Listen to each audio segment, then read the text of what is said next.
안녕하세요. 어제보다 더 나은 나를 만드는 책을 소개하는 책다움입니다.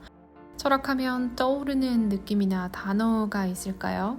심오하고 어렵고 인생의 진리에 대해서 끊임없이 논하는 학문 정도로 생각할 수 있을 것 같아요.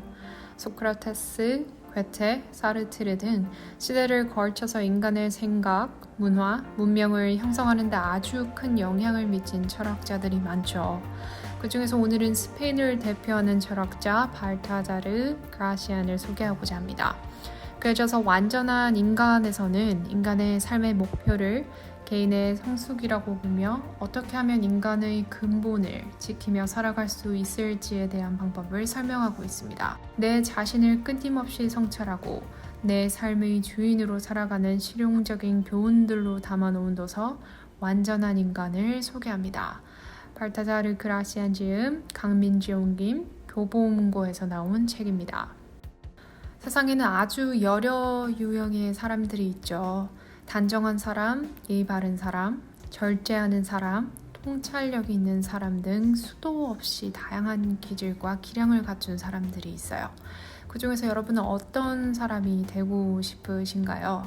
저는 인내할 줄 알며 현명하고 올바른 선택을 하며 감정에 휘둘리지 않는 통찰력 있는 사람이 되고 싶어요. 너무 많은 것을 바라나요? 완전 현인 수준이죠. 감정에 휘둘리지 않고 인내하며 현명하게 올바른 선택을 내리기 위해서는 우리가 할 수 있는 것이라곤 꾸준히 노력하는 방법밖에 없습니다. 프랑스의 루이 11세는 본심을 겉으로 드러내는 사람이 아니었어요. 후계자에게 그 어떤 것보다 본심을 드러내지 않는 법을 가르칠 만큼 인내를 중요시했습니다. 인내란 자기 자신의 주인이 되는 것을 말하는데요. 다른 사람이 아닌 오롯이 내가 내 삶을 바라보며 나에 대한 최고의 전문가가 되는 것이죠. 사실 살다 보면 판단력이 흐릿해질 때가 많아요. 상황이 내 뜻대로 되지 않을 때 내 능력 밖의 일임에도 불구하고 놓지 못하고 그 무언가를 부여잡고 있다면 외부의 목소리가 내 마음속으로 들어오게 됩니다.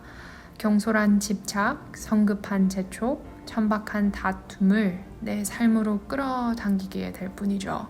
성숙의 열매이며 위대한 성과의 결실이 되는 인내를 키우시기 바랍니다. 어린아이는 경험이 부족하기 때문에 무지함이 아닌 새하얀 도화지에 빗대어 순수하다고 표현해요. 하지만 어른이 될수록 보고 듣고 경험하는 것이 많기 때문에 모른다고 무조건 흉이 되지는 않지만 무지한 사람처럼 보일 수 있습니다. 그 누구도 무지한 사람처럼 보이고 싶지 않아서 진실을 바라보지 않거나 진실을 알고 있음에도 말을 하려 하지 않습니다. 일반 사람들은 누군가가 애를 쓰고 숨기려 하는 진실을 알아차리지 못하지만 현명한 사람들은 가려진 것을 벗겨낼 수 있는 능력이 있습니다. 속임수를 꿰뚫는 그 능력은 지성을 실제 상황에 잘 적응할 수 있을 때 그 힘이 발휘됩니다. 자신이 마음에 드는 일이라고 해서 맹신하지 말아야 하고 달콤한 아첨을 현명하게 되짚어 봐야 한다는 것이죠.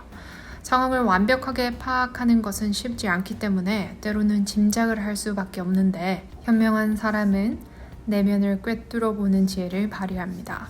상대방의 말에 대비하고 대화의 흐름을 현명하게 관찰함으로써 상대방의 심경 변화를 포착하고 말 속에 숨겨진 의미를 파악할 수 있습니다. 자신을 아는 것보다 타인을 아는 것은 상대적으로 쉽죠. 의외로 더 어려운 건 정작 내가 원하는 것은 무엇인지, 나는 어떻게 살아야 하는지와 같이 나를 알고 나의 감정을 이해하는 것이죠. 영웅과 같은 위대한 능력을 지닌 사람들은 대개 감정의 기복에 사로잡히지 않는다고 합니다.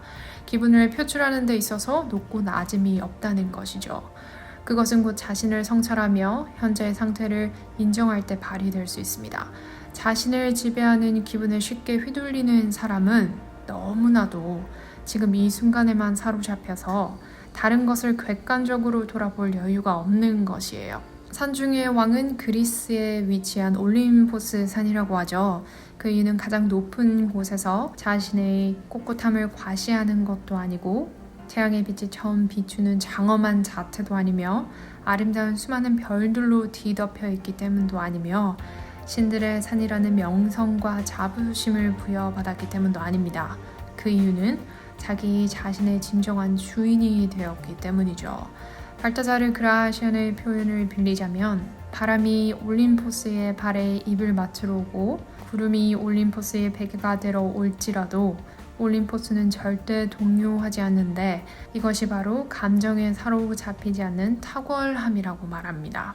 감정을 절제하기 위해서는 감정을 먼저 이해할 수 있어야 하는데요. 그 중도의 지점에 서고 싶다면 감정의 극단을 경험해 보는 것도 좋습니다.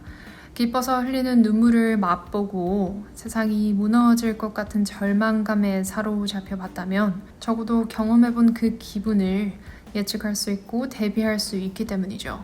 불편한 감정이 들 때면 그 즉시 현명함을 발휘해서 부정의 늪에 들어서지 않는 결정을 해야 합니다. 너무나 기쁘고 들뜸이 느껴진다면 바로 온화함을 불러들이고 평안한 상태로 내 자신을 다스려야 섣부른 행동의 결과를 예방할 수 있습니다. 오랜 시간 동안 많은 이들의 존경과 부러움을 받아온 유명인사가 하루아침에 그 평판을 잃어버리고 나락으로 떨어지는 모습을 본 경우가 있을 겁니다. 단정한 외관, 부드러운 어조, 섬세한 기량, 높은 학식과 지식을 갖춘 자들이 인생의 낭떠러지를 경험하게 되는 까닭은 최악의 선택을 했기 때문입니다. 정말 능력이 좋았을 수 있어요. 열심히 노력해서 맺은 결실일 테죠. 다만 그 사람들은 근성, 노력, 재능을 겸비했어도 선택을 잘할 수 있는 능력이 부족했던 것입니다.